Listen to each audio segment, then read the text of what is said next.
de lua, fico branca como a neve.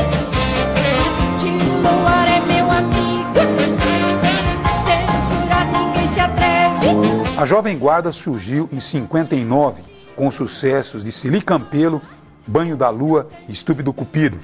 Em seguida surgiram Renato e seus Blue Caps, Demétrios, Sérgio Murilo, fazendo o mesmo tipo de som, uma leitura brasileira do rock dos anos 50, influenciado pela música, principalmente pela música jovem italiana. Foi o programa Jovem Guarda, apresentado por Roberto Carlos na Record, em 64, que deu nome ao gênero. Guitarras e baterias custavam caro e o nascimento dos Jungles dependeu, na verdade, da criatividade do Tinho. Ele sempre gostou de eletrônica e logo obteve informações de como funcionava a guitarra. O nosso instrumento era bem precário, né? Bem feito à mão pela cabeça do Tinho, que era o chefe nosso. O Tinho pôs na cabeça que ia formar um conjunto e tinha que fazer as guitarras, porque dinheiro a gente não tinha. Ainda só via guitarra na televisão, os clipes tocando. E o Tinho conseguimos começar a fazer as guitarras, então nós ficávamos enrolando fio para colocar uma bobina aí dentro para sair o som. Então era 1000 voltas com aquele fiozinho assim, enrolando, colocar lá dentro. Aí dessas duas guitarras veio o contrabaixo. Construíram a primeira bateria. Tinho pediu amigo para moldar a madeira que a ferragem ele providenciaria. Hoje eu vejo como era difícil fazer o que a gente fazia, sabe? Porque não existia recurso tecnológico, a tecnologia digital. O que se fazia no palco era ao vivo, era tudo ali, não tinha playback, não tinha o recurso que hoje se chama de tuning, né? Para acertar a voz, o timbre, a afinação. Mas era tudo na raça mesmo. Sons, a gente procurava imitar através de um circuitozinho que o Tim fazia e acoplava na guitarra. Eu dava uma mexida no circuito do órgão para mexer no vibrato. E era assim, a gente fazia na raça, ao vivo mesmo. Chegou, algumas vezes a gente foi até interpelado por gente que estava presente no baile, nos intervalos, eles subiam ao palco querendo procurar onde é que estavam o gravador, a máquina de playback e tal. E eu não achava nada, porque não tinha, era ao vivo mesmo, né? O primeiro cara que aprendeu a tocar contrabaixo em Araraquara foi o Lofredo. E quando ele começou a tocar com a gente, nós começamos a procurar alguém que soubesse para poder ensinar, poder explicar, porque ninguém sabia. Naquele tempo os outros conjuntos também ninguém tocava. Toninho sabia disso, Toninho procurou, cansou de procurar, falou, eu não sei como é que nós vamos fazer. O Lofredo descobriu por acaso também numa apresentação no show do Cine Dion. Por isso que eu falei o conjunto Killers. Eles vieram lá, o cara tinha uma guitarra de 3 cordas, você lembra que ele fazia o contrabaixo? Aí o Lofredo chegou pra gente e falou assim, agora que eu entendi como é que o cara faz, é assim, vamos fazer isso aí, você vai ver que eu peguei o jeito, eu acho que eu sei como que é. E daí pra frente ele foi desenvolvendo, foi ouvindo as músicas, pegando as notas, pegou o jeito da coisa. Depois daí passou pro Carlinhos e a coisa foi se desenvolvendo, né? Cada um foi aperfeiçoando a sua. Mas era muito difícil, não tinha recurso nenhum.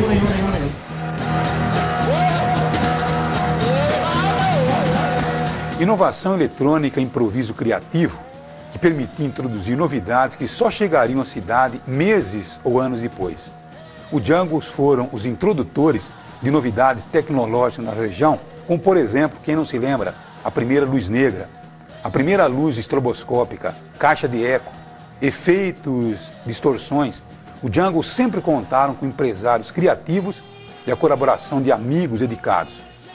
O primeiro empresário do Jungles foi o Zé Inácio Pisani, hoje proprietário do Grupo Clube, emissora de TV aqui da região. Foi ele quem iniciou o marketing do Jungles.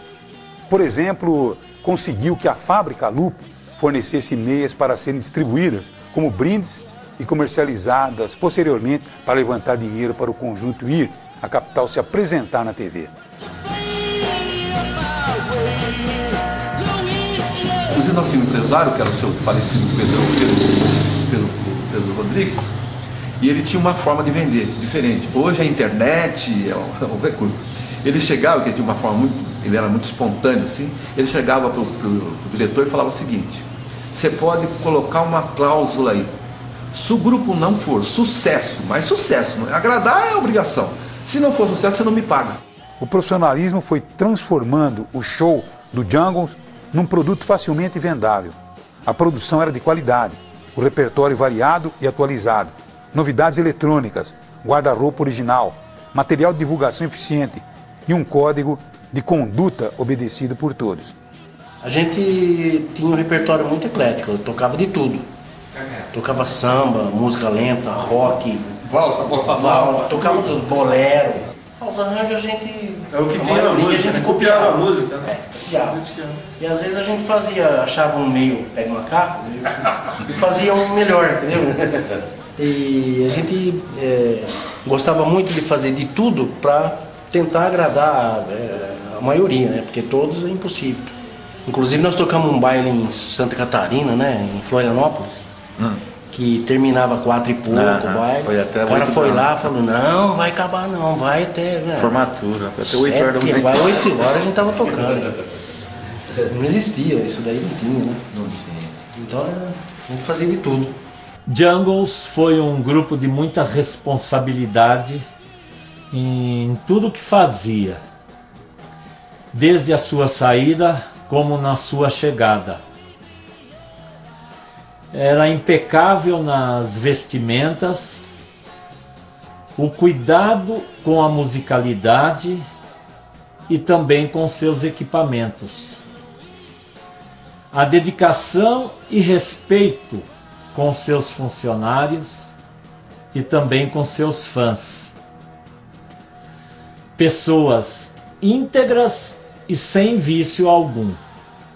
Jungles deixou saudades. Havia também a consciência dos integrantes que pertencer ao Jungles era, antes de mais nada, uma profissão exigente. Bons músicos, muito ensaio, constantes atualizações.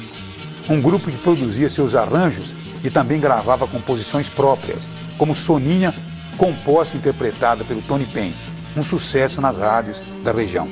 Eu gostava muito deles da aplicação dele. Porque eles vão ensaiar e ensaiar, saiu uma música nova no primeiro baile que eles fossem tocar, eles já tocavam. E o Toninho gravava tudo para eles, deixava na fita, eles levavam, tocavam e tinha o perfeccionista, que era o Peru e o Quinho.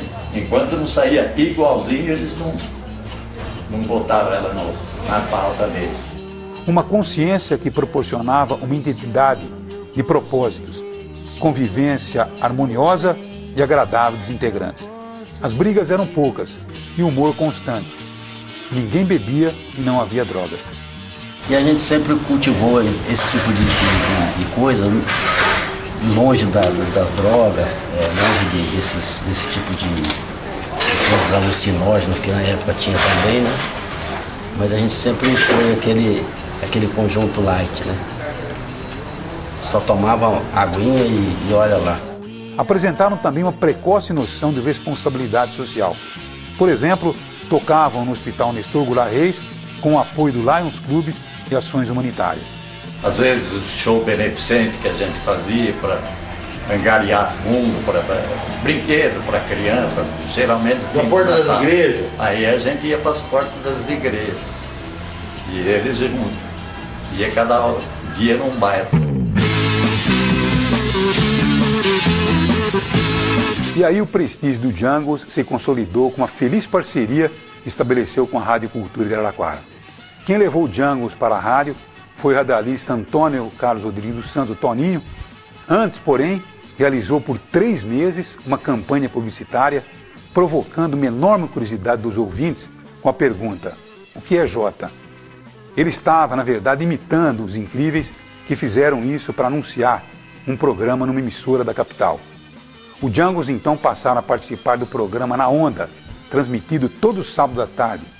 E eles tocavam, ao vivo, com o auditório da rádio lotado. No meu tempo era sábado à tarde, depois à noite eles iam para fazer aquele tempo brincadeira dançante, né? O programa era o programa de auditório comum. Eu que apresentava, eu e o Toninho, lotava o auditório da rádio. São quase 140 lugares, se não me engano. Ficava lotado, inclusive aqueles espelhos que tinha nas laterais, ficava tudo entupido o corredor lá. Eu mandava umas cartas para a rádio, inclusive no meu programa, no De Tudo Um Pouco, uma vez por semana eles escreviam carta e entrevistavam o candidato que eles quisessem, o Jefferson, o Tinho, o Carlinho, o Peru, o Samaúna. Para o radialista Antônio Carlos dos Santos, esse programa foi um dos principais responsáveis pelo sucesso do Jungles. E o surgimento deles para a comunicação, para o rádio, veio em função da rivalidade entre as emissoras de rádio. Claro que na época a Cultura saiu na frente. Tinha um auditório. Eu me lembro que o diretor da emissora, o senhor José Araújo Quirino dos Santos, no começo ele estava meio assustado, né? Porque aquele monte de equipamento eletrônico, você dava uma batidinha na guitarra, pau, aquele barulho danado, né? E nós fizemos um furo na parede sem autorização dele para poder passar aquela fiação e essa fiação chegar até a parte técnica. E essa estrutura entre as duas rádios era uma briga, imagino, para os concorrentes, na época, a Rádio A Voz da Araraquarense, muito ruim, porque eles não tinham esse recurso. Tanto que depois eles tentaram fazer o programa de alguns lugares, tipo 27, Nipo Brasileiro e tal, que era para poder ter um espaço maior. Essa parceria com a rádio gerou também um fã-clube, com direito à carteirinha de sócio. E entre os fãs estava Jefferson Stringhetti, que depois foi convidado para integrar o grupo como tecladista. A ideia de montar um fã-clube com carteirinha foi minha, inclusive na época, eu fui a São Carlos fazer as carteirinhas, que tinha aquele lance de classificar, aquela coisa toda. Eu trazia isso, nós tínhamos aqui. Nós não tínhamos em Araraquara ainda esse esquema aí. Eu ia fazer as carteirinhas em São Carlos, a menina pegava a carteirinha na mão e saía vibrando. Os Jungles se apresentavam em quase todos os finais de semana no Salão de Festas do Asilo de Mendicidade, no Clube 22 de Agosto, tocavam de quinta a domingo em brincadeiras e bailes. E os Jungles tocaram na inauguração do Clube Lago Azul, no primeiro baile do Melusa, também no primeiro carnaval na sede de campo do Clube Araraquarense e no pioneirismo do primeiro show musical no Gigantão. Cada vez viajando mais, tocando por todo o interior paulista e nos estados vizinhos, o conjunto foi ganhando projeção e respeito, principalmente depois que os meninos começaram a serem vistos na televisão. Apresentaram-se em emissoras importantes com a TV Excelsior, TV Goiânia e a maior delas, a TV Tupi, em um programa como O Almoço com as Estrelas e o Júlio Rosenberg e a Juventude. Foi nesse programa que o Jungles alcançou a consagração como vice-campeão de um concurso realizado ao longo de 2 anos, que reuniu participantes de todo o país.